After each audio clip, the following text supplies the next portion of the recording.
생울타리 연구소에서의 기나긴 여행을 마치고 집으로 돌아온 흡스. 오랜만에 돌아온 집에는 처음 보는 이웃이 방문했는데요. 개미가 창문에 끼인 채로 방문해 있었습니다. 이런 손님 초대한 적이 없으니 바로 둔기로 패줍니다.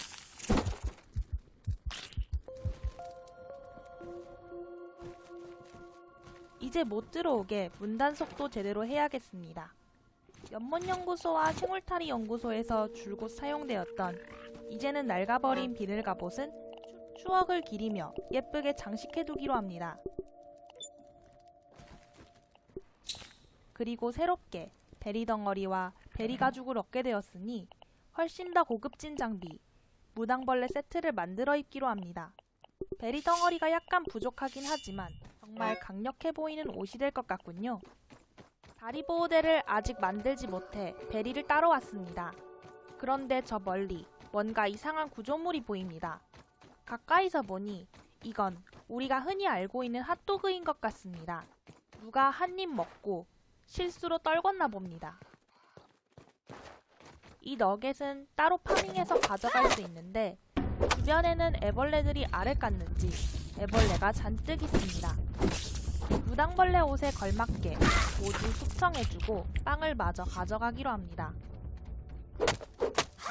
한 10개 정도 캐고 나면 더 이상 캐지지 않습니다. 나머지는 상한 건가? 집으로 돌아가려고 숲을 나왔는데 어느덧 밤이 되어 있었습니다. 그런데 밤이 되어서 그런지 빛나는 벌레, 반딧불이가 날아다니는군요.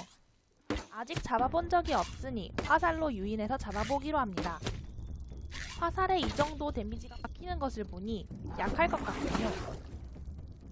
공격은 무슨 형광물질 같은 것을 뱉어내는데 권총으로 맞았는데도 그리 아프지 않습니다. 갑옷이 강해져서 그런가?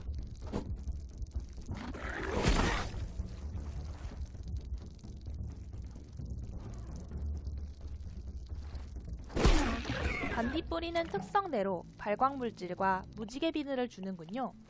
집으로 돌아와 무당벌레 갑옷의 마지막 세트인 다리 보호대를 만들어 입었습니다. 그런데 달그락달그락 거리는 소리가 들리며 이상한 표시가 떠 있습니다.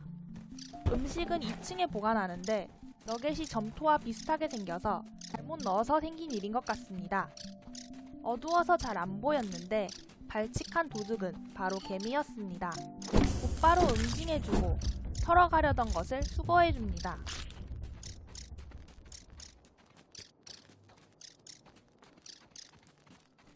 문 앞에서 놀고 있는 이 녀석들도 음식에 끌린 거겠죠? 없애줍니다.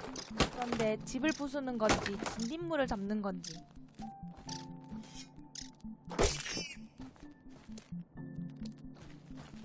다시 와서 보니 너겟 하나는 이미 털렸습니다.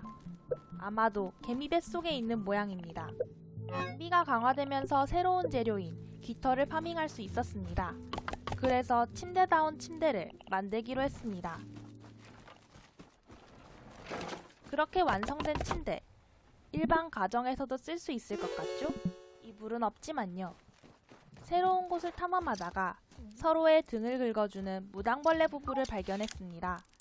무당벌레 옷까지 입었으니 거뜬할 것 같군요.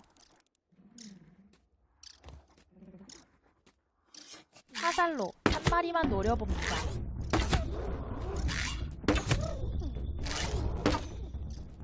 그렇게 한 마리만 끌고 와서 둔기로 마무리 지으려고 하는데 뭐하니? 또 끼인 것 같습니다. 그냥 편하게 때려줍니다.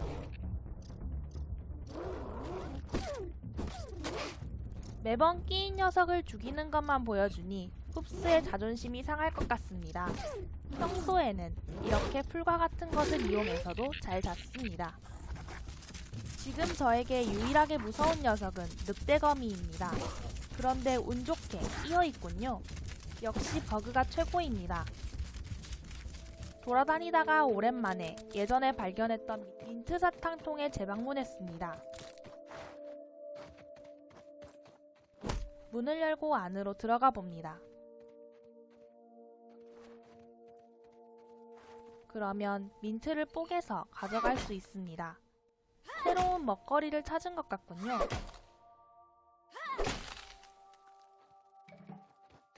하지만 그렇게 가져온 민트 덩어리들은 먹을 수 없는 것이었습니다. 작업대에서 확인해보니 최강의 무기, 민트 철퇴를 만드는 데 사용된다고 합니다. 상쾌 피해를 준다는데 뭐죠? 각을 한 느낌을 준다는 걸까요? 새로운 곳을 가볼까 하고 돌아다니는데 무슨 살인 사건이 일어난 것 마냥 노란색 테이프가 빙 둘러 쳐져 있습니다. 그 와중에 자연스럽게 통과되는 게 가장 신기하군요. 안으로 들어가서 좀 더 살펴보기로 합니다.